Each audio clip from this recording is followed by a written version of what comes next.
धन्यवाद. अध्यक्ष सरांनी, माननीय डॉक्टर मनोज नील पवार सरांनी ही संधी मला उपलब्ध करून दिली, त्याकरता मी स्वतःला भाग्यशाली समजतो. आणि सर्वांना मी विनंती करतो की सर्वांनी आपले माईक म्यूट मोड मध्ये ठेवायचे आहे.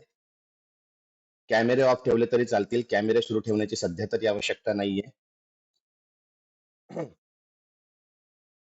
आपल्या सर्वांना माहिती आहे की संघटनेचं आता आपलं 3रं वर्ष सुरू झालं आहे आणि आपण प्रत्येक वर्षी एक ध्येय, एक विजन घेऊन समाजामध्ये संघटनेला प्रस्तुत करत असतो. योग शिक्षकांच्या विविध मागण्या, योग शिक्षकांचे प्रॉब्लेम्स, योगाला प्रोत्साहित करण्यासाठी वेगवेगळे कार्य चालतात. वेगवेगळ्या समित्यांच्या माध्यमातून आपण उत्तम कार्य करत आहोत. आणि ज्या वेळेस सर्व एका ध्येयाने, एका विशिष्ट दिशेकडे बघून प्रगती करत असतात, त्यावेळेस समन्वय अत्यंत आवश्यक असतो. हा समन्वयाचा अभाव टाळावा किंवा समन्वय चांगलं व्हावं, उत्तम व्हावं, एकमेकांचा सन्मान व्हावा, एकमेकांच्या प्रगतीसाठी आपण कटिबद्ध व्हावं, यासाठी काही एकत्र येऊन प्रशिक्षणाची आवश्यकता संघटनेला भासली आणि संघटनेने ते दायित्व माझ्यावर दिलं. त्याकरता मी पुन्हा एकदा संघटनेचे आभार व्यक्त करतो. आणि आजचं आपलं जे सेशन आहे त्या सेशनला मी सुरुवात करतो. त्या ठिकाणी मी स्क्रीन शेअर करतोय, पीपीटी. मला फक्त सांगाल पीपीटी शेअर झाली की नाही.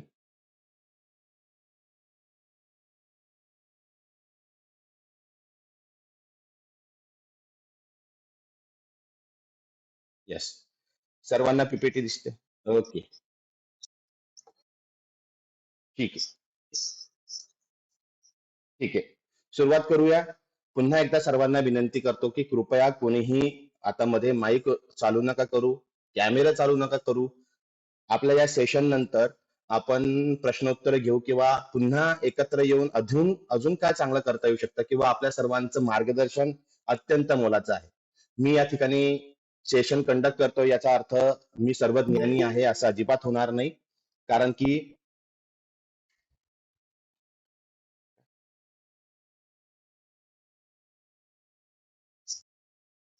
हो, आता दिसते बघा. येस, ठीक आहे, ठीक आहे. सुरुवात करूया. का बरेच लोक थोडे उशिरा जॉईन होत आहेत, मध्ये मध्ये जॉईन असल्यामुळे त्यांना ते रिसीव्ह करायला जावंच लागेल. सुरुवात करूया आपल्या सेशनला. सर्वांना माझा परिचय आहे. मी प्राध्यापक कृणाल दिलीप महाजन, कवी कुलगुरू कालिदास संस्कृत विश्वविद्यापीठामध्ये सहाय्यक प्राध्यापक म्हणून योग विषयामध्ये कार्य करतो. माझे पुस्तकं आहेत, माझे वेगवेगळे आर्टिकल असतात, रिसर्च पेपर कसा लिहावा, रिसर्चवर माझं बऱ्याच काम सुरू असतं. आणि संघटनेचा मूळ पुरुष म्हणा किंवा पहिल्या दिवसापासून संघटनेशी जुळलो असल्यामुळे संघटनेचे सर्व कार्य मी सुरुवातीपासून बघत आलो आहे. प्रत्येक डिसिजन मध्ये माझा सहभाग आहे. त्यामुळे कदाचित ही संधी मला मिळाली असेल, कारण की संघटनेच्या शून्यापासून संघटना मोठी होईपर्यंत म्हणजे बीजारोपणापासून आज संघटनेचं वृक्ष होईपर्यंतचं कार्य किंवा काम मी बघितलेलं आहे. सुरुवात करूया. आजचं जे सेशन आहे, आजचं सेशन आहे अध्यक्ष आणि उपाध्यक्षांसाठी. त्यासोबतच जे विभाग प्रमुख आहेत, या विभाग प्रमुखांना सुद्धा काही दायित्व असतं. विभाग प्रमुखांनी सुद्धा आपल्या विभागामध्ये लक्ष द्यायचं असतं. जिल्हाध्यक्षांशी, अध्यक्षांशी चर्चा करायची असते. सुरुवातीलाच आपण ट्रेनिंगकडे जाण्याआधी आपला जो मूळ ट्री आहे, जो फाउंडेशनचा मूळ जो गाभा आहे तो समजून घेऊया. सर्वांना माहिती आहे की महाराष्ट्रामध्ये आपण योग फाउंडेशन नावाने संस्थेची स्थापना केली. 1280G पासून 1950चा कायदा, 1860चा कायदा, या सर्व कायद्यांमध्ये आपण रजिस्टर केलं, शासनापर्यंत पोहोचलो. शासकीय स्तरावर आपण संघटनेची स्थापना केली किंवा संघटनेची नींव ठेवली. या योग फाउंडेशनच्या माध्यमातून महाराष्ट्र योग शिक्षक संघ म्हणजे संघटनेची उभारणी आपण केलेली आहे. कुठलीही संघटना उभारायची असेल तर शासनाकडे रीतसर धर्मदाय आयुक्ताकडे आपली नोंदणी आवश्यक आहे आणि ती सरळ संघटनेची न होता एका संस्थेची होते. म्हणून आपण योग फाउंडेशनची स्थापना केली आणि योग फाउंडेशनच्या अंतर्गत महाराष्ट्र योग शिक्षक हे संघटन आपण स्थापन केले किंवा संघटन बनवलं. मग या संघटनेचं काम कसं चालतं, तर संघटनेचं काम सगळ्यात महत्वाचा दुवा असतो राज्य कार्यकारिणी मंडळ, जो सर्वसामान्य योग शिक्षक, सर्वसामान्य सदस्यांपासून तर फाउंडेशन पर्यंत जो मधला दुवा म्हटला गेलेला आहे तो आहे राज्य कार्यकारिणी मंडळ. आणि नुकतंच आपण 1 तारखेला राज्य कार्यकारी मंडळाची स्थापना केली आणि त्याचे नवीन अध्यक्ष जे आहेत श्री प्रसाद कुलकर्णी सरांना आपण त्याचे अध्यक्ष केलं. ठीक आहे. 3 लेवलवर आपण काम करतो. एक राज्य कार्यकारिणी मंडळ जे महत्वाचा दुवा आहे संवादाचा. त्यानंतर विविध समित्यांची स्थापना आपण केलेली आहे मधल्या काळामध्ये. या समित्या काय करतात, तर त्या समितीकडे जे दायित्व आहे त्या दायित्वाशी संबंधित ते कार्य करत असतात. आपण जर बघितलं तर विविध समित्यांमध्ये मार्गदर्शन मंडळ आपल्याला पहिले दिसेल. या मार्गदर्शन मंडळामध्ये जे योग क्षेत्रामध्ये गेल्या 25, 30, 40 अशा वर्षाचा अनुभव आहे, ज्यांनी घेतलेले अनुभव घेऊन त्यांनी योग क्षेत्रामध्ये कार्य केलेलं आहे, अशा ज्येष्ठ श्रेष्ठ मंडळींना आपण या ठिकाणी घेतलेलं आहे. ठीक आहे. या मंडळीचं कार्य असतं की संघटनेच्या समितीच्या प्रत्येक ह्याच्यामध्ये आपल्याला मार्गदर्शन करणे. मी पुन्हा विनंती करतो, माईक कोणाचा सुरू, माईक ऑफ ठेवा प्लीज. ज्याचा माईक सुरू असेल त्याचं नाव घेऊन त्याला सांगा की माईक सुरू आहे म्हणून. मार्गदर्शन मंडळ एक समिती आहे. त्यानंतर योग शिक्षण समिती आपली असते. योग शिक्षण समितीचं कार्य आहे संघटनेच्या प्रत्येक सदस्याला उच्च शिक्षणापर्यंत घेऊन जाणे योग क्षेत्रामध्ये. मग एखादा सदस्य ज्याचं सर्टिफिकेट कोर्स असेल, डिप्लोमा कोर्स असेल, तर त्याला डिग्री करायला लावणे. एखाद्याची डिग्री झाली असेल तर त्याला नेट सेट किंवा पीएचडी सारख्या याच्यात मार्गदर्शन करणे. पीएचडी पर्यंत म्हणजे उच्च शिक्षणापर्यंत आपला प्रत्येक सदस्य जावा. प्रत्येक सदस्याकडे योग शास्त्रामध्ये पीएचडी ची पदवी असावी, नेट असावं, मास्टर डिग्री असावी. म्हणून योग शिक्षण समिती कार्य करते. वर्षभरामध्ये समिती वेगवेगळ्या विषयांवरती लेक्चर्स किंवा व्याख्यानांचं आयोजन करते. आपण बघितलं असेल, पहिल्या वर्षापासून मी रिसर्च आर्टिकल कसं लिहावं यावर मार्गदर्शन, यावर लेक्चर घेतले. योग क्षेत्रामध्ये संस्कृतचं महत्व काय यावर आपण सेशन कंडक्ट केले, है ना. तर वेगवेगळ्या विषयांना घेऊन, योगा शास्त्राशी संबंधित वेगवेगळ्या विषयांना आपण धरून या व्याख्यानाचे आयोजन करण्याचं काम योग शिक्षण समितीचं आहे. तिसरी समिती आहे राज्य लीगल समिती. म्हणजे शासकीय दृष्टिकोनातून किंवा कोर्ट किंवा अशा गोष्टींमध्ये आपल्याला मार्गदर्शन करणारी ही समिती आहे, राज्य लीगल समिती. त्यानंतर महिला समिती आहे, जी महिलांच्या विषयी काम करते. योग क्रीडा समिती आहे, योग क्षेत्रात क्रीडा स्पर्धा भरवणे किंवा क्रीडा क्षेत्राला प्रोत्साहित करण्यासाठी ही समिती आपण स्थापन केलेली आहे. ग्रामीण समिती आहे. आरोग्यवर्धिनी आहे, आरोग्यवर्धिनीच्या माध्यमातून आरोग्यवर्धिनीच्या हिच्यात काम करणारे जे आपले सदस्य आहेत त्यांचे वेगवेगळे प्रश्न असतात ते सोडवण्यासाठी ही समिती आहे. आणि एक शेवटचं नुकतंच आपण स्थापन केलं स्टुडंट फोरम. तर स्टुडंट फोरमच्या माध्यमातून जे विद्यार्थी आहेत त्या विद्यार्थ्यांना योग क्षेत्राकडे वळवणे आणि जास्तीत जास्त विद्यार्थ्यांनी आपल्या संघटनेत सहभागी घेण्याविषयी ही समिती काम करते. तिसरी जी समिती आहे ही अत्यंत महत्वाची आहे, ती म्हणजे सुकाणू समिती. या समितीमध्ये आपण काही विशेष तज्ञ घेतलेले आहेत. या समितीचं काम असतं निर्णय प्रक्रिया किंवा एखाद्या विषयाला आपल्याला इम्प्लिमेंट करायचं आहे किंवा एखाद्या विषयावर चर्चा करायची आहे तर सुकाणू समितीमध्ये हा विषय मांडला जातो. सुकाणू समितीमधल्या सदस्यांची मते यावर घेतली जातात आणि सुकाणू समितीमध्ये घेतलेल्या मतांवर आपण निर्णय प्रक्रिया देतो. आपली संस्था किंवा आपली संघटना ही प्युअरली लोकशाही पद्धतीने चालणारी संस्था आहे. इथे कोण्या एका व्यक्तीचे निर्णय नसतात, कोणी एक व्यक्ती इथे डिसिजन मेकर नसतो. सुकाणू समिती, राज्य कार्यकारिणी मंडळ, विविध समित्यांचे अध्यक्ष हे रिपोर्टिंग करतात राज्य कार्यकारिणी अध्यक्षाला आणि ते करतात रिपोर्टिंग योग फाउंडेशन मध्ये असलेले जे काही परमनंट सदस्य आहेत ज्यांनी संस्था स्थापन केलेली आहे. त्या ठिकाणी सुद्धा तो विषय त्या ठिकाणी येतो, त्यावर चर्चा होते आणि एखादा विषय असा असेल, प्रत्येकाचे मत वेगवेगळे असू शकतात, मतांतर असू शकतं, पण भाव एकच आहे, तो म्हणजे योगाला प्रोत्साहित करणे किंवा योग शिक्षकाला प्रोत्साहन देणे. मग त्या ठिकाणी त्या विषयावरती चर्चा होते, मतदान होतं आणि मतदानातून ती प्रक्रिया पुढे जाते आणि ती इम्प्लिमेंट केल्या जाते. ठीक आहे. मग राज्य कार्यकारिणी मंडळाच्या अंतर्गत सगळे विभाग प्रमुख. आता विभाग प्रमुख हे सरळ फाउंडेशन मेंबरला सुद्धा आपण फाउंडेशन अध्यक्ष किंवा फाउंडेशन मेंबरला सुद्धा रिपोर्टिंग करतात.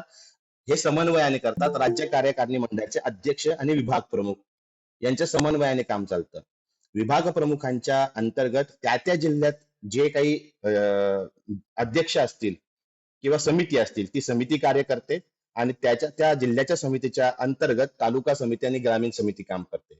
म्हणजे तुम्ही जर टी डायग्राम बघितली तर जिल्हा समिती ही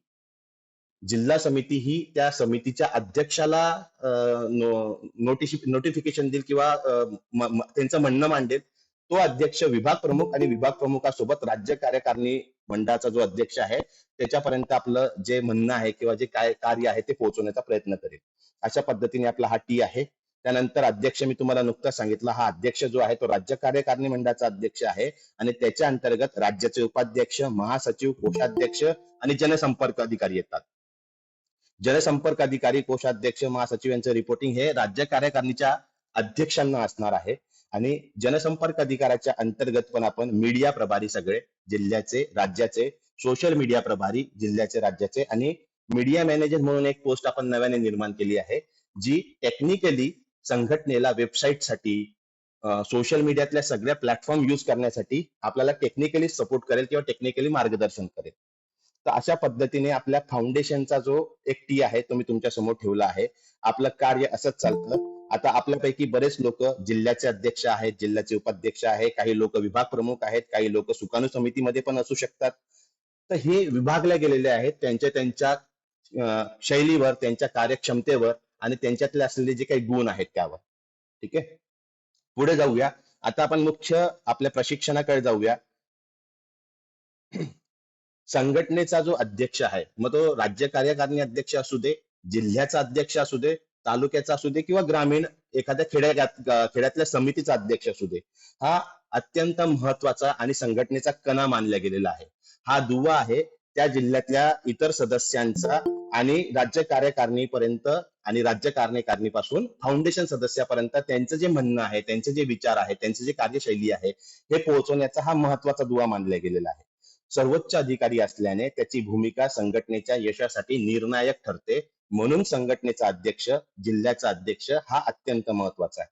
मग यांची कार्य काय काय आहे अध्यक्षांची? तर संघटनेचं नेतृत्व.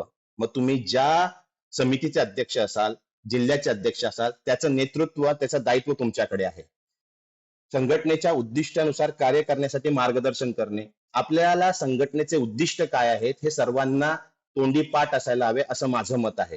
कारण जर आपण एका मताने योगाच्या पुढाकारासाठी किंवा पुरस्कारासाठी एकत्र आलो आहोत, तर आपल्याला आपली उद्दिष्टे सुद्धा माहिती हवी. आणि आपला जो लॉ बनलेला आहे तो एकदा मी पुन्हा प्रसाद कुलकर्णी सरांना विनंती करेल की आपल्या संघटनेची काही जी उद्दिष्ट आपण काढलेली आहेत ती पुन्हा एक बार सर्व ग्रुपवर आपण शेअर करू. सर्वांना कळली पाहिजे की आपली उद्दिष्टे काय आहे आणि ती उद्दिष्ट पूर्ती करण्यासाठी काय काय आपण करू शकतो, कोणते कोणते कार्यक्रम घेऊ शकतो, कशा पद्धतीने आपण त्या उद्दिष्टांच्या पूर्तीकडे जाऊ शकतो, यावर विचार करणे आणि त्यावर कार्य करणे हे अध्यक्षाचं काम आहे. संघटनेचे जे सर्व सदस्य आहेत त्यांना प्रेरित करणे आणि त्यांच्यामध्ये एकता निर्माण करून ठेवणे हे संघटनेच्या अध्यक्षाचं काम आहे. आणि याचं जिवंत आणि मूर्तिमंत उदाहरण म्हणजे आपल्या फाउंडेशनचे जे अध्यक्ष आहेत डॉक्टर मनोज नील पवार. तुम्ही त्यांचं उदाहरण डोळ्यासमोर ठेवू शकतात की छोट्यातला छोटा कार्यकर्ता जरी असेल, एखाद्या गावातला सदस्य जरी असेल, तर तो बिनधास्त कुठल्याही अडचणीशिवाय त्यांना संपर्क करून त्यांची अडचण सांगू शकतो. हा त्यांचा मोठेपणा आहे की ते प्रत्येकाचा प्रश्न ऐकतात, प्रत्येकाच्या प्रश्नांवर समाधान देण्याचा प्रयत्न करतात. त्यांनी ती जी डिग्निटी आहे ती आजपर्यंत सांभाळून ठेवलेली आहे. तर असा आपल्याला अध्यक्ष हवा की जो प्रत्येक सदस्याचं म्हणणं ऐकेल, प्रत्येक सदस्याचे काही प्रॉब्लेम्स असतील ते समजून घेईल आणि त्याला प्रोत्साहित करेल, प्रत्येकामध्ये, सगळ्या टीम मध्ये एकता निर्माण करण्याचा प्रयत्न करेल. पुढे जाऊया. सभांचे आयोजन आणि संचालन करणे.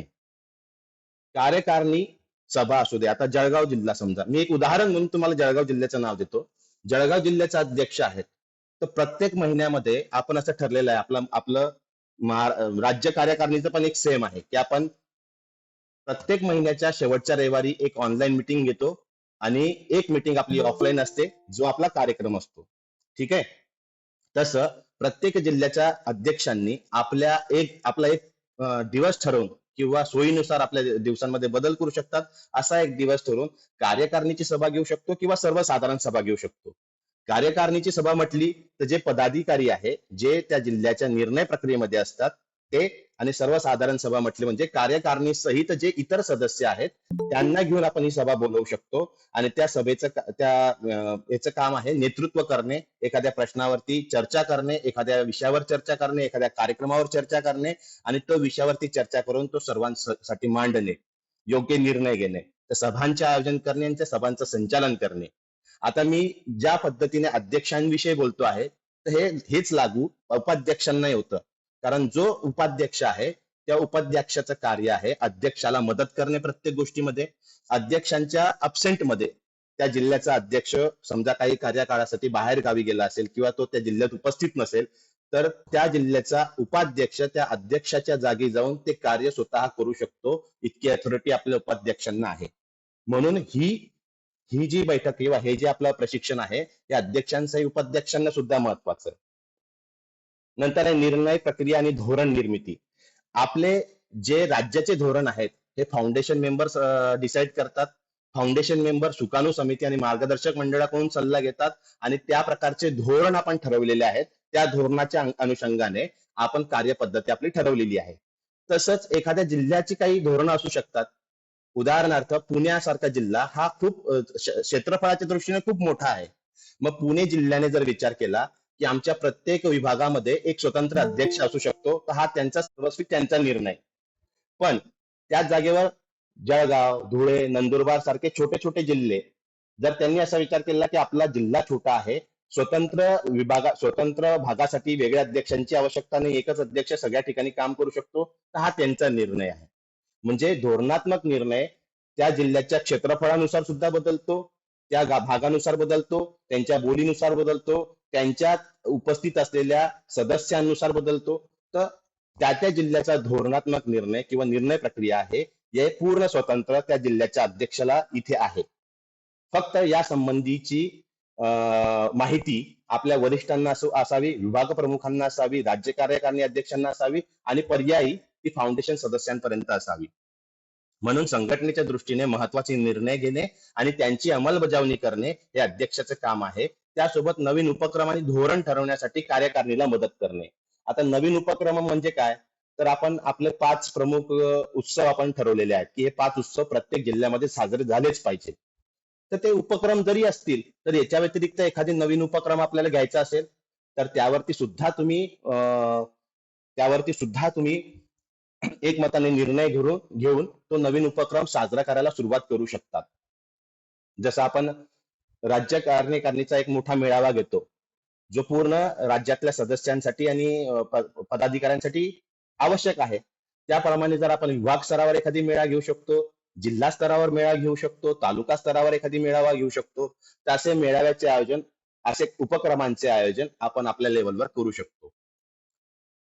पुढे आहे प्रतिनिधित्व आणि जनसंपर्क. संघटनेचा जनसंपर्क अत्यंत महत्वाचा पाहिजे. जनसंपर्काचा अर्थ आहे की तुम्ही जे काम करत आहे, तुम्ही जे उत्कृष्ट चांगलं काम करत आहे, ते कार्य उत्कृष्ट माध्यमातून, चांगल्या माध्यमातून समाजापर्यंत, लोकांपर्यंत पोहोचणे. आपण स्वतः विचार करा की तुमच्या व्यतिरिक्त तुमच्या घरातल्या किती मेंबर्सला महाराष्ट्र योग शिक्षक संघाविषयी माहिती आहे. जर आपल्याला आपल्या परिवारातच आपण ही इन्फॉर्मेशन देऊ शकत नाही की आम्ही या संघटनेचा भाग आहोत, या संघटनेत आम्ही अशा प्रकारे काम करतो, ही संघटना योग शिक्षकांच्या हिताची आहे, जर आपण आपल्या परिवारातच लोकांना माहिती नसेल संघटना, तर आपण लोकांपर्यंत काय पोहोचू. म्हणून आपल्याला शून्यापासून तर जास्तीत जास्त मास कम्युनिकेशन करायचं आहे, जास्तीत जास्त लोकांपर्यंत आपल्याला पोहोचायचं आहे. म्हणून जनसंपर्काचे जे काही टूल्स आहेत ते टूल्स आपल्याला वापरावे लागणार. मग फेसबुक, व्हॉट्सअप, ट्विटर, युट्यूब सारख्या माध्यम आपण वापरू शकतो. आपलं जे कम्युनिकेशन आहे ते कम्युनिकेशन आपण वाढवू शकतो. आणि हे प्रत्येक गोष्ट काही फक्त आपल्यालाच करायची नाही, तर आपल्या जिल्ह्यात असलेले जे काही विविध सदस्य कार्यकारी मंडळ आहे, जसं प्रत्येक जिल्ह्यामध्ये सोशल मीडिया प्रभारी आहे, प्रत्येक जिल्ह्यामध्ये मीडिया प्रभारी आहे, प्रत्येक जिल्ह्यामध्ये आपण ही पदं देऊन ठेवलेली आहेत, तर त्यांचा प्रभावी वापर आपल्याला करून घेता आला पाहिजे. एका अध्यक्षाला आपल्या समितीतल्या सर्व लोकांच्या क्षमतांचा वापर करून संघटनेचं नाव लौकिक करता आलं पाहिजे, संघटनेची प्रतिमा निर्माण करता आली पाहिजे, समाजामध्ये संघटना रुजली पाहिजे. मग ते त्यानंतर विविध अधिकृत बैठकांमध्ये संघटनेचे प्रतिनिधित्व करणे. अर्थात आता नुकतंच कुठल्या तरी एका संघटनेने योगाविषयी काहीतरी कार्य सुरू केलं होतं, तर त्या समित्यांमध्ये, त्या संघटनेमध्ये महाराष्ट्र योग शिक्षक संघाचे प्रतिनिधित्व म्हणून आपले काही 4 लोक गेले होते. जसं मागच्या वर्षी प्रसाद कुलकर्णी सर दिल्लीला जाऊन आले, आयोनोची बैठक असेल किंवा मोठ्या स्केलवर, मास स्केलवर असेल, तर नुसतं आपल्याच बैठकांमध्ये आपणच प्रतिनिधित्व करतोय, त्यापेक्षा ज्या विविध अधिकृत बैठका होतात किंवा विविध दुसऱ्या संघटना आहेत त्यांच्या बैठकीमध्ये जाऊन आपलं प्रतिनिधित्व करणे, हे सुद्धा अध्यक्षाचं कार्य आहे. संघटनेचे व्यवस्थापन आणि निरीक्षण. संघटनेच्या आर्थिक व्यवहारांची देखरेख ठेवणे, यासाठी प्रत्येक जिल्ह्यामध्ये कोषाध्यक्ष आहेत. कोषाध्यक्षांच्या मदतीने आपण संघटनेच्या आर्थिक जबाबदारी घेऊ शकतो. मी पुन्हा जळगावचं उदाहरण देईल की आजपर्यंत बाकीच्या जिल्ह्यांमध्ये काय सुरू आहे मला माहित नाही, पण गेल्या 3 वर्षापासून संघटना जशी स्थापन झाली, जळगावची समिती जशी स्थापन झाली, तशी आम्ही प्रत्येक सदस्यांकडनं 300 रुपये संघटनेचं वार्षिक फी सदस्य म्हणून घेतोय. त्या 300 रुपयामधून बॅनर बनवणे, पत्रक बनवणे, कोणाचा सत्कार करायचा असेल तर त्यासाठी स्मृतिचिन्ह बनवणे, असे कार्य आम्ही केले. मग हे करत असताना कोषाध्यक्षासोबत संघटनेच्या अध्यक्षाने त्याच्यावरती निरीक्षण ठेवता आलं पाहिजे की कोणत्या सदस्याची फी आली. समजा आपल्याकडे 100 रुपये जमा झाले असतील तर 100 रुपयापर्यंत मध्ये आपण वर्षभरामध्ये 70 रुपये खर्च केले आणि 30 रुपये आपली अजूनही बचत आहे.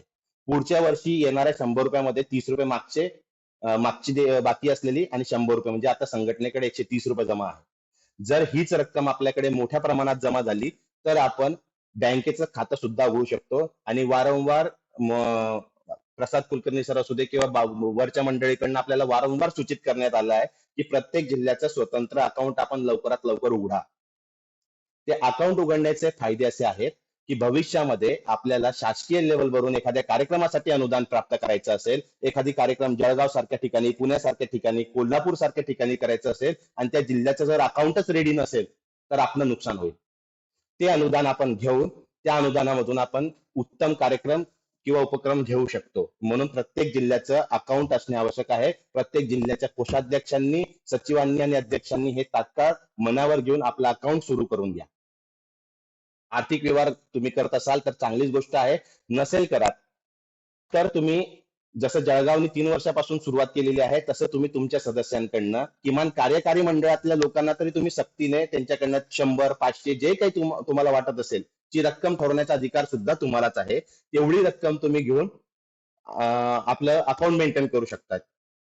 यासोबत संघटनेच्या वेगवेगळ्या कार्यक्रमांसाठी जर तुम्ही एखादी कार्यक्रम घेण्याचं ठरवलं तर ते कार्यक्रम पूर्ण करण्यासाठी आपल्याला आवश्यकता आहे ती निधीची. कुठलाही कार्यक्रम करायचा असेल तर पैशाशिवाय आपल्याला पर्याय नाही. म्हणून आपण देणग्या सुद्धा प्राप्त करून घेऊ शकतो आणि देणग्या प्राप्त करण्यासाठी आपल्याकडे शासनाचे उपयुक्त सर्व प्रकारचे डॉक्युमेंट्स, कागदपत्र उपलब्ध आहेत. PLA आहे, ATG आहे, म्हणजे जो एखादी देणगी देणारा व्यक्ती आहे त्याला आयकर मधून सूट तिथे मिळू शकते. जर आयकर मधून त्याला सूट मिळणार असेल तर तो सहज असते तुम्हाला देणगी प्रदान करेल. म्हणून अकाउंट आवश्यक आहे देणगी प्राप्त करण्यासाठी, अकाउंट आवश्यक आहे तुमच्या शासकीय अनुदान प्राप्त करण्यासाठी आणि आर्थिक नियोजन करण्यासाठी. ठीक आहे. विविध उपसमिती आणि कार्यकारी समित्यांचे कार्य समन्वयित करणे. उदाहरणार्थ तुमच्या जिल्ह्यामध्ये एखादी तुम्ही उपसमिती बनवलेली असेल, जसं मी पुन्हा उदाहरण देतो तुम्हाला पुण्याचं. पुणे खूप मोठा जिल्हा आहे. एका अध्यक्षाला पूर्ण पुण्याचं नियोजन करणे शक्य नाहीये.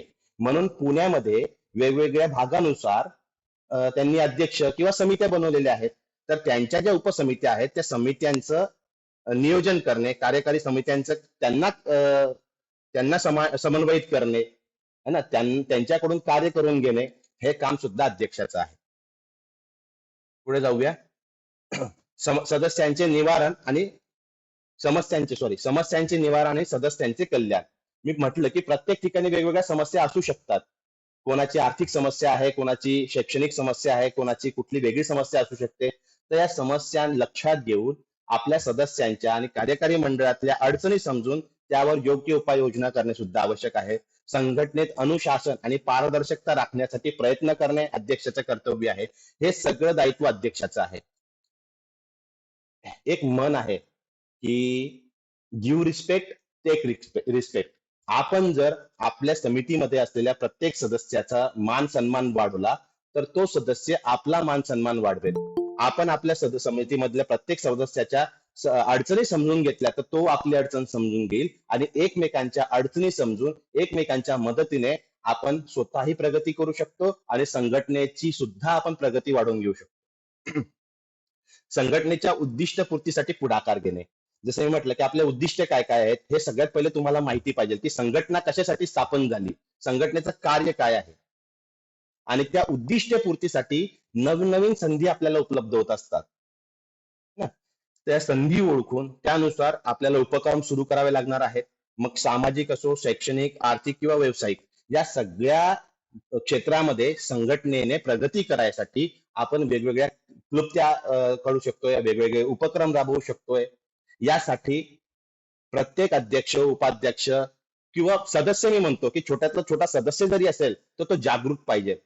त्याला संधी कॅच करता आली पाहिजे की इथे संधी आहे आणि इथे आपण संघटनेचं चांगलं काम करू शकतो.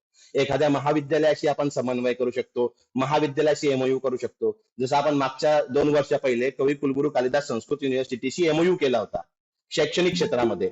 या एमओयूचा काय फायदा झाला, तर आपण विद्यापीठासारख्या ठिकाणी आपलं प्रतिनिधित्व आलं, विद्यापीठासारख्या ठिकाणी आपण त्यांच्या समकक्ष येऊन कार्य करायला सुरुवात केली आणि आपल्या सदस्यांना एक दर्जेदार अभ्यासक्रम उपक्रम आपण प्राप्त करून दिला. तर शैक्षणिक प्रगतीसाठी आपण आपल्या जिल्ह्यातल्या एखाद्या युनिव्हर्सिटी सोबत, महाविद्यालयासोबत एमओयू करू शकतो. वेगवेगळ्या संघटना असतील, वेगवेगळ्या संस्था असतील त्यांच्या त्यांच्यासोबत आपण एमओयू करू शकतो. या सगळ्यांच्या माध्यमातून आपण संघटनेच्या आणि समितीचं नाव लौकिक करू शकतो. इतके दायित्व एका अध्यक्षाचे असतात. मग आता अध्यक्ष असू दे किंवा उपाध्यक्ष असू दे, आपण त्याला रिपोर्टिंग म्हणू किंवा जबाबदेही म्हणू, की तो आपण बघितलं वरती जो टी डायग्राम बघितला हा सरळ त्रिकोण होता. आता आपण बघूया उलटा त्रिकोण. माईक सुरू असेल, माईक ऑफ करा कोणाचा.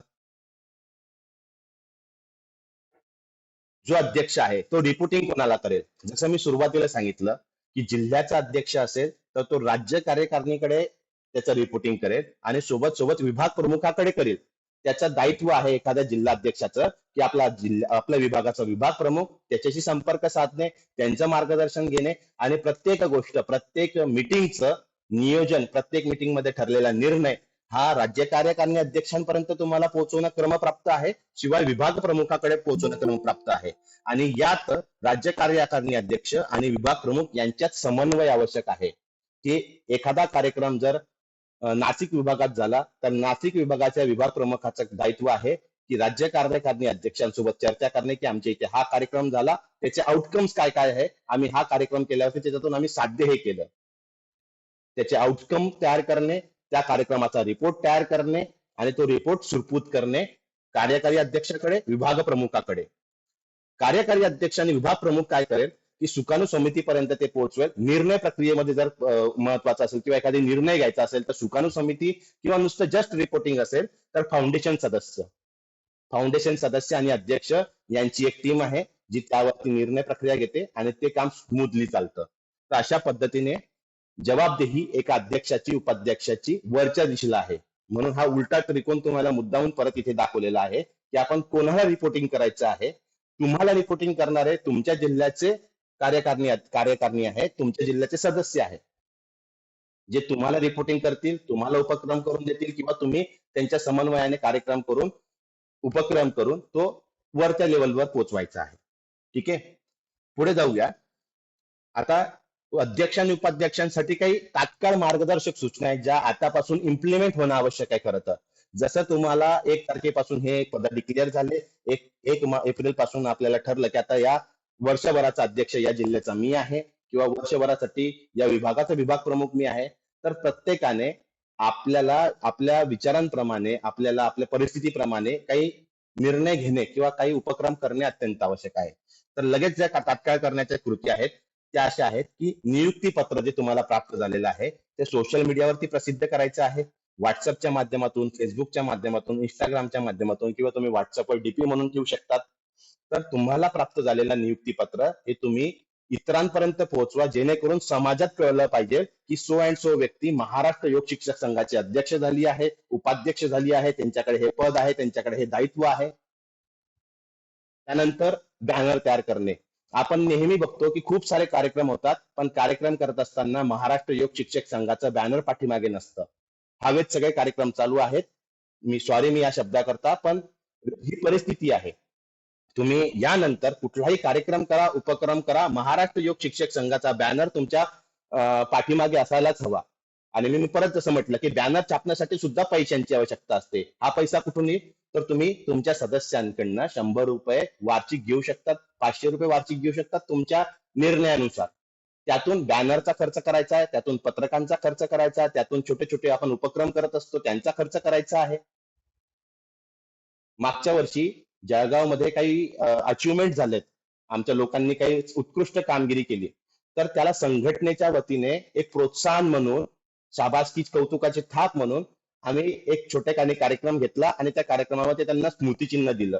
त्यांना त्यांच्या अचिव्हमेंटवर स्मृतिचिन्ह प्राप्त झाल्यावरती त्यांचं मनोबल, त्यांचं धैर्य अधिक वाढलं आणि अधिक जोमाने काम करण्याची त्यांना हे प्राप्त झाली. मग हे स्मृतिचिन्ह आम्ही कुठून बनवले? तर ज्या सदस्यांनी हे पैसे दिले होते, आमच्याकडे जे पैसे बॅलन्स होते, त्यातून आम्ही स्मृतिचिन्ह बनवले. तर अशा पद्धतीने आम्ही कार्य करण्याची पद्धती, मुद्दामून तुम्हाला जे अचिव्हमेंट आहे किंवा ज्या चांगल्या गोष्टी त्या जिल्ह्यांचं नाव घेऊन आम्ही सांगतोय. धुळे जिल्हा, ज्या वेळेस धुळे जिल्ह्याचं नाव आपले नील पवार सर नेहमी घेतात. माईक ऑफ करा प्लीज. धुळे जिल्ह्याचं नाव नील पवार सर नेहमी घेतात, कारण की त्यांचे सदस्य त्यांनी इतके वाढवलेले आहेत. माईक कोणाचा चालू आहे बघा बरं.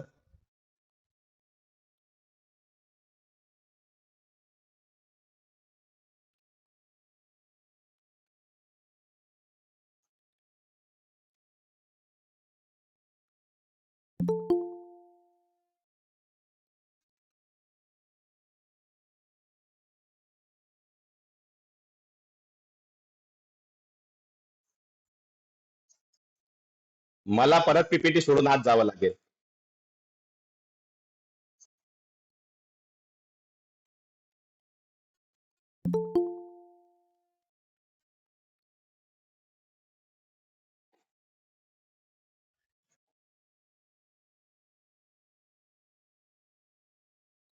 ठीक आहे सर, पुढे जाऊया.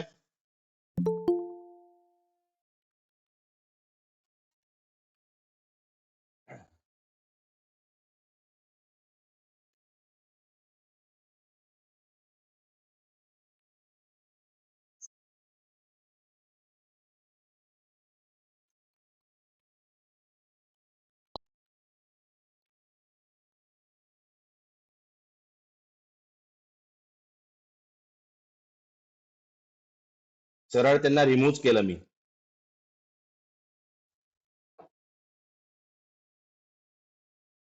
काय उपयोग आहे एवढ्या ट्रेनिंगचा आणि एवढ्या प्रशिक्षणचा? आपण प्रशिक्षणामध्ये जॉईंटर आहात, पण कोण काय करतंय, कोण कुठे फिरतं आहे, काहीच उपयोग नाही. त्यापेक्षा न केलेलं बरं.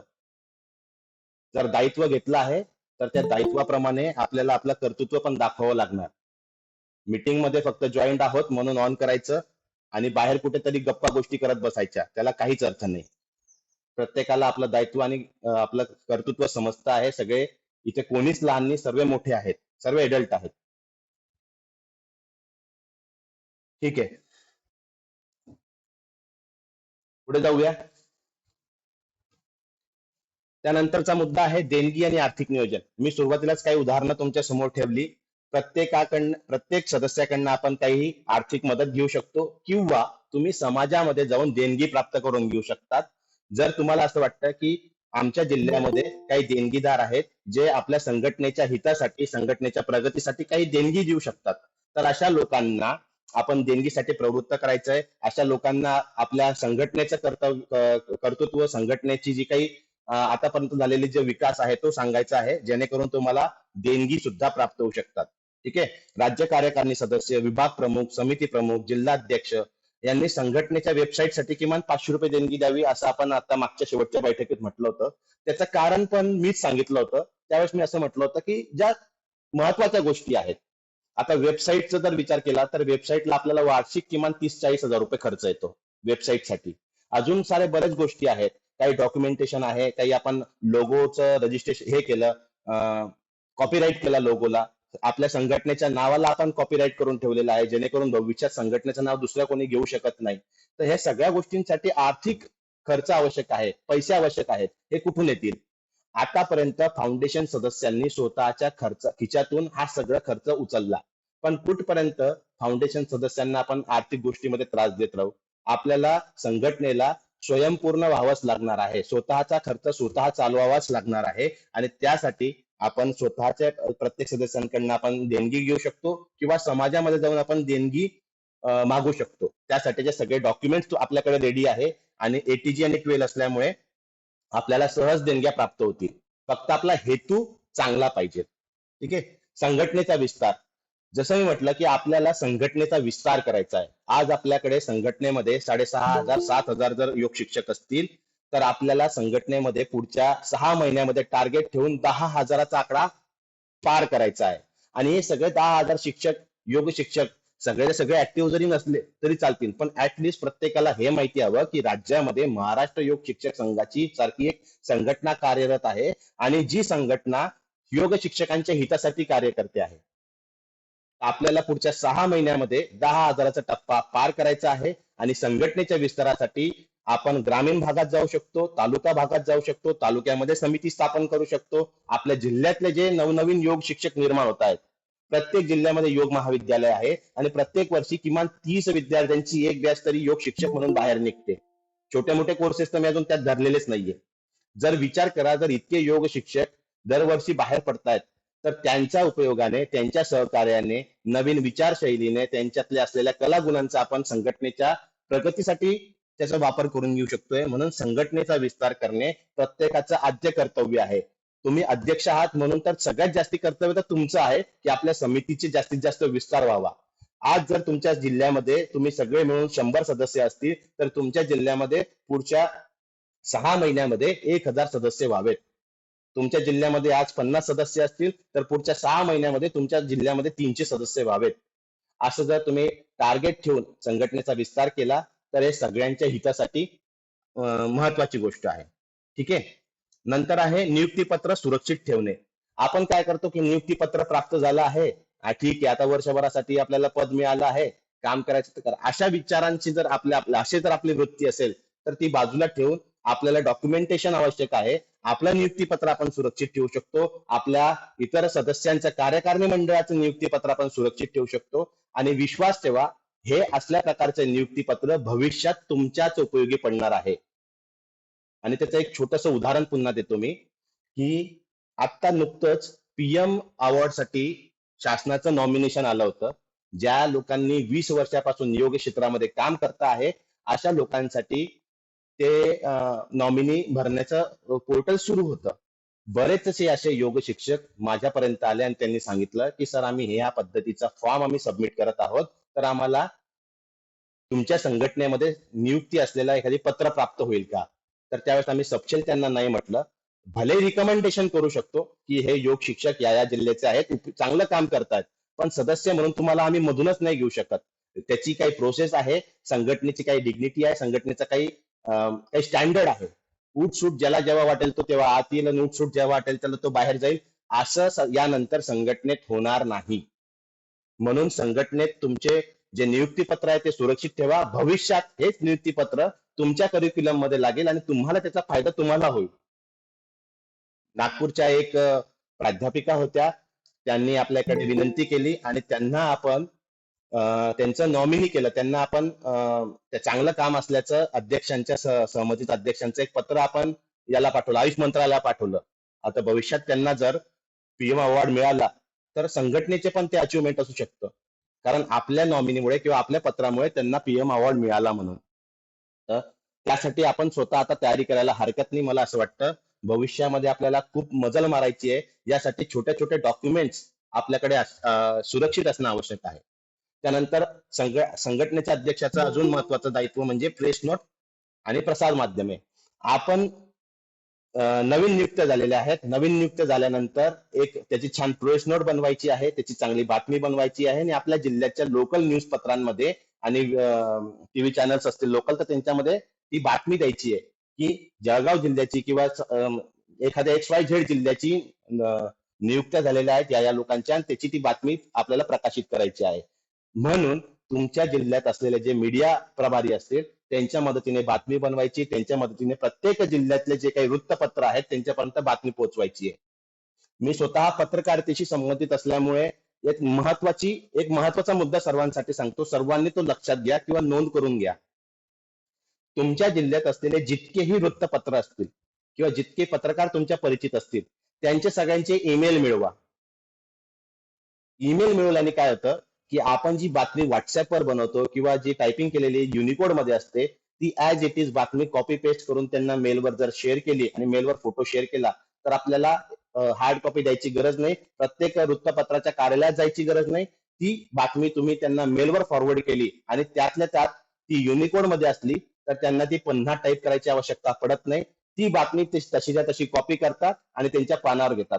कारण प्रत्येक व्यक्ती स्वतःचं काम कसं कमी होईल हे पाहतो. आज पत्रकार सुद्धा त्यांच्याकडे खूप दायित्व असतात, खूप कामं असतात. त्यामुळे पत्रकार सुद्धा हार्ड कॉपीवर आलेल्या बातमीपेक्षा सॉफ्ट कॉपीमध्ये आलेल्या बातमीला प्रेफरन्स देतात. ती बातमी तशी तशी उचलतात आणि छापतात. म्हणून आपली बातमी प्रभावीपणे वृत्तपत्रांमध्ये छापून येण्यासाठी प्रत्येक वृत्तपत्रातल्या पत्रकाराचा किंवा त्या वृत्तपत्राचा ऑफिशियल मेल आयडी मिळवा आणि त्यांना मेलवर तयार बातमी पाठवा.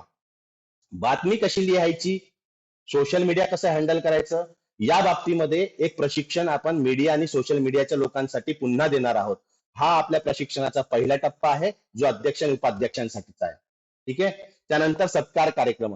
जसं मी तुम्हाला आत्ताच उदाहरण दिलं की आम्ही अचिव्हमेंट, आमच्या सदस्यांनी काही अचिव्हमेंट केली तर त्यांचा सत्कार कार्यक्रम आम्ही संघटनेच्या वतीने घेतला.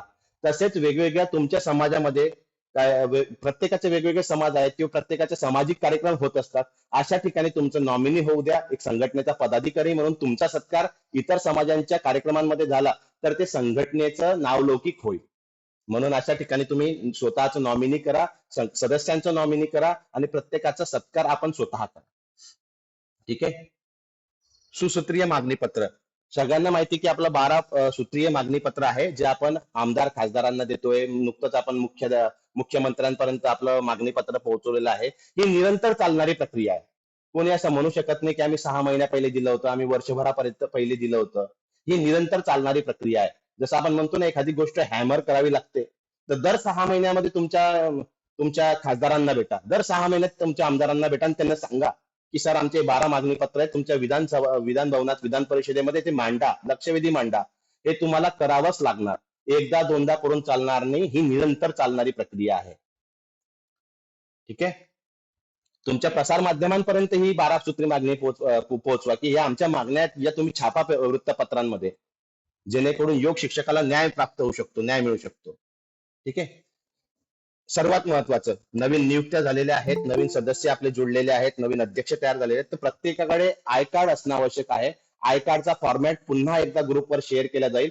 12-18 साईज मध्ये ग्लोसी पेपरवर त्याची प्रिंट मारा, लिहून घ्या. 12-18 साईज तात्काळ प्रिंटर तुमच्या जिल्ह्यामध्ये असेल, तुमच्या शहराच्या ठिकाणी असेल, जो तात्काळ प्रिंट करून देईल.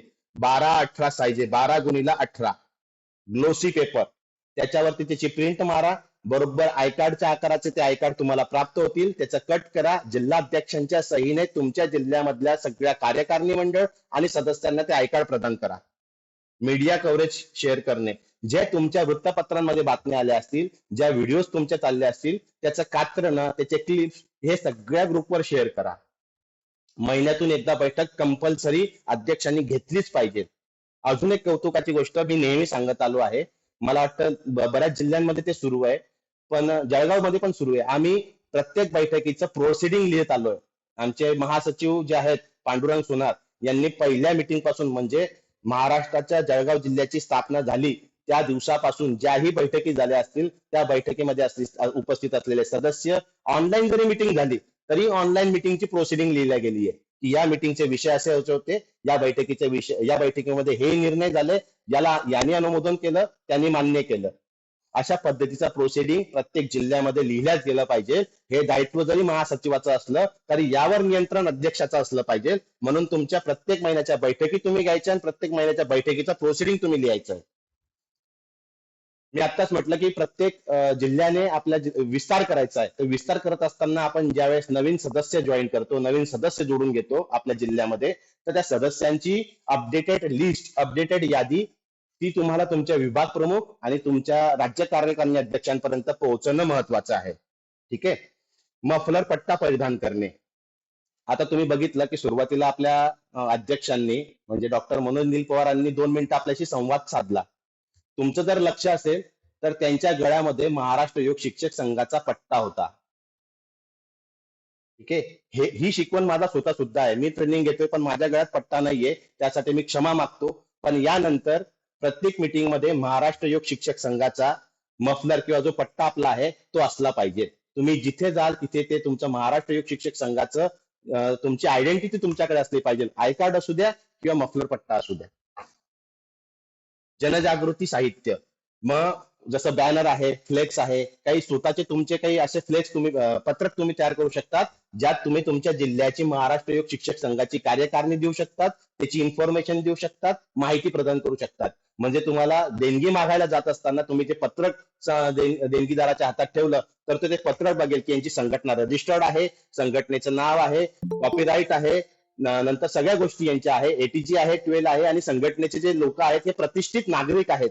त्यामुळे तुम्हाला देणगी प्राप्त व्हायला अडचण येणार नाही. म्हणून प्रत्येक जिल्ह्याचं स्वतंत्र एक पॅम्पलेट तुम्ही चार आलटून पलटून तयार करू शकतात किंवा 4 पाने तयार करू शकतात. त्याचं सुद्धा एक सॅम्पल आम्ही लवकरच तयार करणार आहोत. त्याचं सॅम्पल तुम्हाला शेअर केलं जाईल. तर अशा प्रकारचे हँडबिल्स, पत्रक किंवा जनजागृतीचे साहित्य तुमचे स्वतः तयार करायचे आहेत. त्यासाठी सुद्धा पैसा लागणार आणि हा पैसा कसा उभा करायचा याबाबत आपण चर्चा झालेली आहे. स्थानिक समस्या आणि मागण्या. प्रत्येक जिल्ह्याच्या काही वेगळ्या समस्या असू शकतात. एखादी जिल्हा हा मेट्रो सिटी आहे. नागपूर सारखी सिटी मेट्रो भाग आहे, मेट्रो सिटी आहे. नागपूरमध्ये एक पेक्षा अधिक अध्यक्ष असू शकतात, एक पेक्षा अधिक उपाध्यक्ष असू शकतात, है ना. त्यांचे वेगवेगळे भाग आहेत. तर त्यांच्या काही वेगळ्या समस्या असू शकतात. छोटा एखादी जिल्हा असेल त्या छोट्या जिल्ह्याच्या काही वेगळ्या समस्या असू शकतात.